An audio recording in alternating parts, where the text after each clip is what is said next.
Friends, welcome to my YouTube channel Saraswati commerce academy. तो friends, आज हम करने वाले हैं company accounts issue of shares का नेक्स्ट टॉपिक। आज के हमारे टॉपिक का नेम है joint application and allotment account. Joint application and allotment account के हमें नेम से ही पता चल रहा है कि इसके अंदर हम क्या करते हैं, एक ज्वाइंट एक अकाउंट खोल लेते हैं जिसके अंदर हम एप्लीकेशन और अलॉटमेंट से रिलेटेड जितनी भी एंट्रीज होती हैं वह हम उसी के अंदर कर लेते हैं। तो फ्रेंड्स, अगर आप चैनल पर न्यू हो तो चैनल को सब्सक्राइब कर दीजिए, वीडियो को लाइक कर दीजिए, बेल आइकन को प्रेस जरूर कर दीजिएगा ताकि आपको आगे आने वाली वीडियोस का नोटिफिकेशन मिलता रहे। और अपने फ्रेंड सर्कल में इस वीडियो को जरूर शेयर कीजिएगा ताकि आपके फ्रेंड्स की भी हेल्प हो जाए। तो हम बात करें joint application and allotment account की। आज हम इसका प्रैक्टिकल क्वेश्चन भी करने वाले हैं और इसका जो थ्योरी पोर्शन है आज हम उसको भी कवर करने वाले हैं और इससे रिलेटेड जितनी भी जर्नल एंट्रीज हैं उसको हम अच्छे से कवर करेंगे।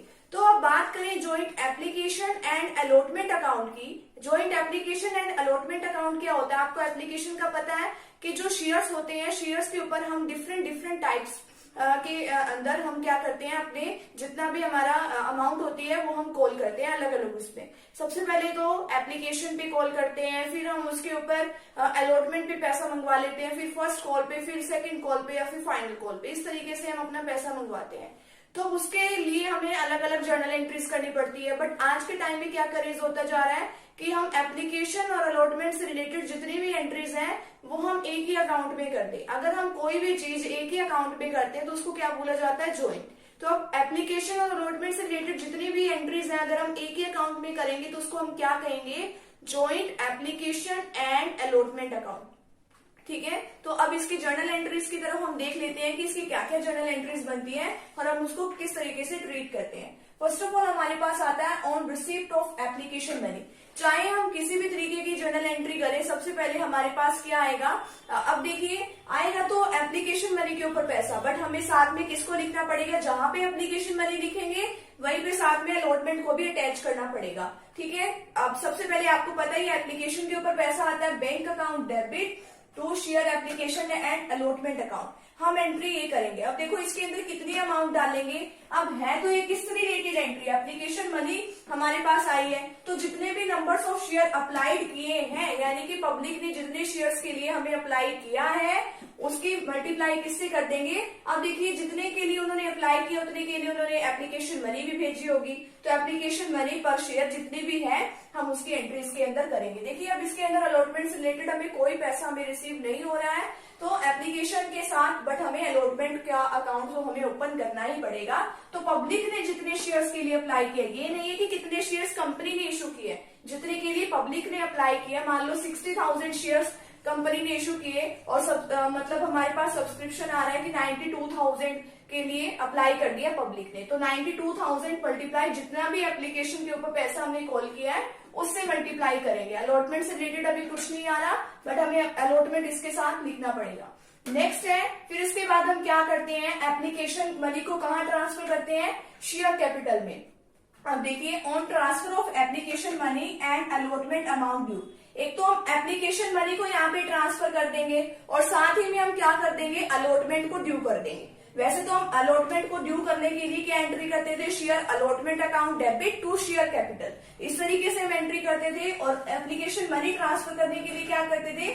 Share application money account debit to share capital. But इसके अंदर हमें एक ही में मर्ज करनी है, वो एंट्री ज्वाइंट करनी है, तो क्या करेंगे? Share application and allotment account debit to share capital account. अब देखिए, इसके अंदर क्या चीज हमें मल्टीप्लाई करके लिखना है? नंबर्स ऑफ शेयर अलॉटेड, क्योंकि हमने एप्लीकेशन मनी को ट्रांसफर करना है कि जितनी एक्चुअल में हमारी मनी बनती है एप्लीकेशन से रिलेटेड। तो नंबर्स ऑफ शेयर्स अलॉटेड, ठीक है, नंबर्स कितने, यानी कि पब्लिक ने नहीं, मतलब कि जितने की कंपनी ने ये इशू किए हैं शेयर्स उतने से हमें इसको मल्टीप्लाई करना है। Numbers of share allotted multiply क्या कर देंगे? एक तो एप्लीकेशन मनी प्लस में अलॉटेड मनी पर शेयर, क्योंकि देखिए एप्लीकेशन मनी तो देखिए वो वाली मनी होगी कि जितने शेयर्स के लिए अब कंपनी के पास क्या आई है? एप्लीकेशन आई है, जितने शेयर्स कंपनी अलॉट करना चाहती है। और अलॉटमेंट मनी क्या होगी? अलॉटमेंट मनी वो होगी कि जितने अलॉटमेंट पर पैसा आएगा। मान लो जैसे मैंने आपको अभी एग्जांपल दिया था कि 60,000 शेयर्स ही कंपनी ने इशू किए हैं और कंपनी के पास एप्लीकेशन कितने के लिए आए हैं? 92,000 के लिए। बट हम यहाँ पे मल्टीप्लाई किसको करेंगे, एक्चुअल जितने की शेयर्स हम अप्लाई करना चाहते हैं उससे। तो 60,000 मल्टीप्लाई 3, और मान लो अलॉटमेंट के ऊपर कितना हमें रिसीव होना चाहिए, 2 रुपीज पर शेयर के अकॉर्डिंग हम अलॉटमेंट में मंगवाना चाह रहे हैं। तो 3 एप्लीकेशन का प्लस 2 उसका, 3 + 2 इसको 5 ऐड करके इसको 60,000 से हम सीधा मल्टीप्लाई कर देंगे। अब आपको एक प्रैक्टिकल क्वेश्चन की हेल्प से आपको अच्छे से क्लियर हो जाएगा। तो आपको एक ही साथ में एप्लीकेशन और अलॉटमेंट मनी को ड्यू भी करना है और एप्लीकेशन मनी को ट्रांसफर भी करना है। नेक्स्ट थर्ड एंट्री आती है on refund of money on rejected applications, कि जितनी भी आप देखिए, कई बार देखिए अब यहाँ पे क्या हुआ था कि हमने तो शेयर्स कितने के लिए अप्लाई किए थे, 92,000 के लिए, यानी हम पब्लिक है, हमने 92,000 के लिए अप्लाई कर दिया, बट कंपनी ने इशू कितने के लिए किए हैं, 60,000 के लिए। अब जो बाकी के बचे हैं वो तो एक्स्ट्रा है ना। अब कई बार तो प्रो रेटा अलॉटमेंट के बेसिस पे कंपनी क्या कर देती है, एडजस्ट कर देती है अपने शेयर्स, और कई शेयर्स ऐसे होते हैं जिनको कंपनी रिजेक्ट कर देती है। तो रिजेक्ट कर दिया, तो रिजेक्ट करने से जितना पैसा कंपनी के पास एक्स्ट्रा आया हुआ है उसको कंपनी को वापस भी करना पड़ेगा, क्योंकि अब उन लोगों को तो कुछ मिलेगा ही नहीं। तो हम फर्स्ट एंट्री को क्या कर देते हैं, रिवर्स कर देते हैं, share application and allotment account debit to bank account, क्योंकि हमें एप्लीकेशन और अलॉटमेंट को साथ साथ में लिखना है, तो इसलिए साथ साथ में एंट्री करेंगे। Otherwise share application account debit to bank कर देते। अब देखिए, अब शेयर एप्लीकेशन और अलॉटमेंट अकाउंट को इकट्ठा करना पड़ेगा। तो नंबर्स ऑफ शेयर रिजेक्टेड कर दिए जितने भी कंपनी ने, और जितना उनके ऊपर एप्लीकेशन का ही अभी तो पैसा आया है, तो एप्लीकेशन मनी को हम क्या कर देंगे, रिजेक्ट कर देंगे। ठीक है। अब नेक्स्ट एंड लास्ट एंट्री हमारे पास आती है on receipt of balance of allotment money. आप देखिए कई बार तो जो हमें यहाँ पे अलॉटमेंट मनी वगैरह जो होती है यहाँ पे हमने ड्यू कर दी, ठीक है। उसके बाद क्या होता है कि जितने शेयर्स मान लो कंपनी के पास एक्स्ट्रा आ भी जाते हैं, एप्लीकेशन जो आ भी जाती है, मान लो 60,000 के लिए कंपनी ने अलॉट करना चाहती है पब्लिक को, बट 92,000 के लिए मैं बता रही हूँ आपको कि पब्लिक से क्या आ जाती है, एप्लीकेशंस आ जाती है। मान लो कंपनी हो सकता है कि 2,000 शेयर्स को रिजेक्ट कर दे, बाकी 90,000 को 60,000 को एक जैसा रख ले, यानी कि जिन्होंने 90,000 शेयर्स के लिए अप्लाई किया है उनको 60,000 शेयर्स को क्या कर दे, अलॉट करे। अब देखिए जो 30,000 शेयर्स हैं उनके ऊपर भी तो एप्लीकेशन मनी एक्स्ट्रा ही होगी ना, तो वो एप्लीकेशन मनी को कहाँ एडजस्ट कर देते हैं, वो उनके अलॉटमेंट पर एडजस्ट कर देते हैं। तो यहाँ पे उतने से ही एंट्री करेंगे, bank account debit to share application and allotment account, उतने से ही एंट्री करेंगे कि जितना हमें पहले पैसा रिसीव हो चुका है उसमें से वो पैसा लेस कर देंगे कि जितना एक्चुअल में वो ड्यू अमाउंट बनती है। ठीक है। तो हमारी जो ये जर्नल एंट्रीज है वो हम इस तरीके से करेंगे। और अब हम देखते हैं कि एक प्रैक्टिकल क्वेश्चन जो है वो किस तरीके से हमें करना है, उसके अंदर जर्नल एंट्रीज भी मिलेगी और आपको एक विद क्वेश्चन भी, आपको एक जर्नल एंट्री समेत एक क्वेश्चन मिलेगा। स्टार्ट करते हैं joint application and allotment account का एक प्रैक्टिकल क्वेश्चन, जिसके अंदर हम देखेंगे कि किस तरीके से हम एप्लीकेशन एंड अलॉटमेंट मनी की एक साथ में एंट्री करते हैं। तो देखिए, on 1 April 2017 a limited company was incorporated with an authorized capital of ₹8 lakh divided into shares of ₹10 each। Authorise capital क्या होती है कि यानी कि जितनी कैपिटल जो है अपनी लाइफ टाइम में कंपनी जो अपने शेयर्स के थ्रू इशू करके वो अर्न कर सकती है, वो होती है ऑथोराइज कैपिटल। वो एक ए लिमिटेड कंपनी के पास वो कितनी है, 8 लाख है, जो कि 10 रुपीज का एक शेयर के अंदर वो डिवाइडेड है। अब देखिए कंपनी ने कितने शेयर्स इशू किए हैं, it offer to the public for subscription of ₹60,000 shares payable as follows, यानी कि कंपनी ने फिलहाल के लिए तो कितने शेयर्स इशू किए हैं, 60,000। अब देखिए एप्लीकेशन पे उन्होंने कितना पैसा मंगवाया, 3 रुपीज पर शेयर, अलॉटमेंट पे 2 रुपए और फर्स्ट एंड फाइनल कॉल पे 5 रुपए उन्होंने मंगवाए, यानी कि 3, 2 एंड 5, यानी कि कितने हो गए, वो टोटल 10 रुपीज हो गए हैं। अब देखिए कंपनी ने तो अप्लाई कितने के लिए, सब्सक्रिप्शन कितने के लिए दिया है, 60,000 के लिए। अब देखिए पब्लिक ने कितने के लिए एप्लीकेशन भेजी है, पब्लिक अप्लाई 92,000 शेयर्स, 92,000 शेयर्स के लिए क्या कर दिया, पब्लिक ने अप्लाई कर दिया। अब इतने के तो शेयर्स कंपनी इशू नहीं कर सकती, जो 32,000 एक्स्ट्रा में है, अब ये तो है नहीं है कि कंपनी के पास ऑथोराइज कैपिटल इतनी है कंपनी उसे इशू कर देगी।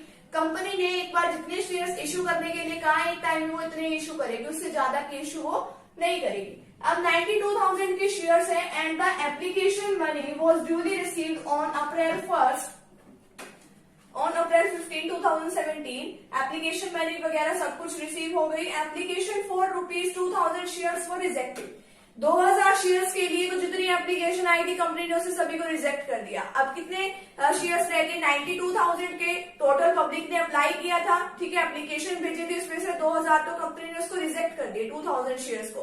अब कितने एप्लीकेशन फिर भी रह गई? 90,000 रह गई। अब 90,000 भी कंपनी जो है उसको अप्लाई नहीं कर सकती, उसमें से भी वो प्रो राटा बेसिस के अलॉटमेंट पे अप्लाई करेगी, वो उसको अलॉट करेगी अपने shares. And applicants for 90,000 shares were allotted 60,000 share. अब जिन्होंने 90,000 शेयर्स के लिए जो बच गए उनको 60,000 शेयर्स के लिए अब उनको अलॉट किया गया। यानी कि एप्लीकेंट जो है वो कोई भी हो सकता है। अब हो सकता है कि एक एप्लीकेंट ने 4 शेयर के लिए, 5 शेयर के लिए, 10 शेयर के लिए, कितने भी शेयर के लिए अप्लाई कर सकता है वो, ठीक है। तो जिन्होंने यानी कि 90,000 के शेयर्स के लिए अप्लाई किया था उनको ओनली 60,000 शेयर्स यानी कि 90,000 वालों को ओनली 60,000 शेयर्स ही अलॉट किए गए हैं। अब देखिए यहाँ पे आप कि जो अलॉटेड जो टोटल आपके शेयर्स हैं वो कितने बनते हैं? 60,000 आपके शेयर जो है कंपनी ने इशू किए हैं। एप्लीकेशंस कितनी आई हैं? बट कंपनी के पास 92,000 आई हैं। उसमें से रिजेक्ट कितने कर दिए? 2,000 कंपनी ने रिजेक्ट कर दिए। फिर भी रिमेनिंग कितने बचे 92 में से? अगर आप 2,000 को लेस करोगे 90,000 तो अभी भी बच गए हैं, ठीक है। तो अलॉटेड शेयर्स कितने हैं? 90,000 वालों को कंपनी कितने अलॉट करेगी? ओनली 60,000 शेयर्स जो है अलॉट करेगी, ठीक है। अब देखिए maintains the combined account for application and allotment. अब यानी कि joint application and allotment account आपको बनाना है। तो सबसे पहले तो आप किसकी एंट्री करोगे कि एप्लीकेशन मनी आपके पास आ रही है, तो bank account debit to share application and allotment account. अब देखिए एप्लीकेशन और अलॉटमेंट तो आपको साथ में लिखना पड़ेगा, चाहे एप्लीकेशन का पैसा हो चाहे वो अलॉटमेंट का पैसा हो, बट आपको लिखना एप्लीकेशन एंड अलॉटमेंट साथ में पड़ेगा क्योंकि वो ज्वाइंट है, ठीक है। तो सबसे पहले कंपनी के पास एप्लीकेशन के ऊपर पैसा आ रहा है। तो अब देखिए टोटल एप्लीकेशन कंपनी के पास कितनी आई है? 92,000 कंपनी के पास एप्लीकेशन आई है। तो 92,000 के ऊपर कितना पैसा आया होगा? 3 रुपीज पर शेयर के अकॉर्डिंग वहां पे पैसा आया हुआ होगा। तो 92,000 को आप 3 से मल्टीप्लाई कर दोगे, कितना आ जाएगा? 2,76,000। ये आपको एप्लीकेशन मनी रिसीव हो रही है 2,76,000 से आप यहाँ पे इसकी जर्नल एंट्री कर दोगे। फिर नेक्स्ट है आपको क्या करना होता है, ये तो है आपका पैसा यहाँ पे आ गया। फिर उसके बाद आपको एप्लीकेशन मनी को ट्रांसफर करना होता है। कहाँ पे ट्रांसफर करोगे उसको? शेयर कैपिटल में, क्योंकि वो शेयर कैपिटल का ही क्या होती है? एक पार्ट होती है, ठीक है। तो शेयर एप्लीकेशन फिर यहाँ पे एक तो आपको यहाँ पे ट्रांसफर करना होता है और यहीं पे साथ में इसको अलॉटमेंट मनी जो होती है उसको ड्यू करना होता है। तो आपको एप्लीकेशन का भी ध्यान में रखना पड़ेगा और अलॉटमेंट का भी ध्यान में रखना पड़ेगा। Share application and allotment account debit to share capital account. अब देखिए यहाँ पे हम उतने से एंट्री करेंगे कि जितनी हमारे एक्चुअल में शेयर जो है कंपनी अप्लाई करना चाहती है, अलॉट करना चाहती है। कंपनी कितने शेयर अलॉट करना चाहती है? Only 60,000 share. तो 60,000 के ऊपर यहाँ पे हम 5 रुपीज शेयर कैपिटल के अंदर डाल देंगे। अब देखिए वो कितना आ जाएगा? 3 लाख। अब ये 5 कहाँ से आए? यहाँ पे 3 रुपीज तो इसके एप्लीकेशन के हैं और 2 रुपीज इसके अलॉटमेंट के हैं। तो कंपनी के पास एप्लीकेशन पर अलॉटमेंट तो एक तो इसने साथ में ड्यू किया, क्योंकि अगर हम इसको अलग अलग भी ड्यू करते share allotment account debit to share capital फिर भी एक जर्नल एंट्री होती है हमारी। तो हमने इसको साथ में ड्यू कर दिया 60,000 मल्टीप्लाई बाय 5, 3 लाख यहाँ पे आ गया। फिर उसके बाद क्या होता है कि जो कंपनी ने एक्स्ट्रा जो आई हुई है एप्लीकेशंस उनमें से 2,000 को रिजेक्ट भी किया है, तो उनका पैसा कंपनी को वापस भी करना पड़ेगा, क्योंकि वो तो कहीं पे कंपनी एडजस्ट भी नहीं कर सकती। तो जो पहली एंट्री हमारी होती है उसको हम रिवर्स कर देते हैं, share application and allotment account debit to bank account. अब ये वाली इसकी ये अमाउंट नहीं हमने सेम लिखनी, उतने से करनी है ये वाली एंट्री जितने शेयर्स कंपनी ने क्या किए हैं? रिजेक्ट किए हैं। कितने शेयर रिजेक्ट किए हैं? 2,000 शेयर्स रिजेक्ट किए हैं। तो 2,000 के ऊपर एक्स्ट्रा मनी कितनी आई होगी? 3 रुपीज पर शेयर के अकॉर्डिंग। तो कितनी है? 6,000 शेयर को यानी कि 6,000 रुपीज को आप यहाँ पे इसकी जर्नल एंट्री कर दोगे। ये तो है एप्लीकेशन के ऊपर कितना पैसा आया। इसके बाद है कि हमने शेयर कैपिटल में एप्लीकेशन अलॉटमेंट को ट्रांसफर किया। फिर उसके बाद है कि बैंक में यानी कि हमने क्या कर दिया, उसको रिजेक्ट मनी को उसके अंदर हमने डाल दिया। फिर नेक्स्ट आता है कि फिर अलॉटमेंट को तो आपने यहाँ पे ड्यू कर दिया। अब अलॉटमेंट पे पैसा भी तो आना है, bank account debit to share application and allotment. देखिए यहाँ पे वैसे तो bank account debit to share allotment लिखते, बट ये ज्वाइंट है तो शेयर अलॉटमेंट एंड एप्लीकेशन हमें दोनों ही लिखना पड़ेगा। तो हमें बैलेंस कितना रिसीव हुआ है वो लिखना है हमें यहाँ पे। अब देखिए जो 90,000 जो शेयर्स हैं उनके लिए अभी कंपनी ने कितने शेयर्स अलॉट किए? 60,000, ठीक है। तो बाकी के लिए तो 30,000 जो शेयर्स एक्स्ट्रा के बचे हुए हैं उनके ऊपर तो एप्लीकेशन के ऊपर भी एक्स्ट्रा मनी आई होगी। अब यहाँ पे देखिए आप, अलॉटेड शेयर्स कितने हैं, 90,000 वाले को 60,000 अलॉट किए गए। टोटल अलॉटमेंट पे कितनी मनी बनती है, 60,000 टोटल शेयर्स है। 60,000 के ऊपर कितने रुपीज के अकॉर्डिंग इसके ऊपर अलॉटमेंट का पैसा आना चाहिए, 2 रुपीज के अकॉर्डिंग, यानी 1,20,000 एप्लीकेशन उस पे अलॉटमेंट पे पैसा आना चाहिए। अब एडजस्ट कर देंगे हम मनी को। अब 90,000 वाले को 60,000 अलॉट किए गए हैं, यानी कि वो 30,000 जो शेयर्स अभी भी हैं उसको हम कहाँ पे एडजस्ट कर देंगे इसकी मनी को।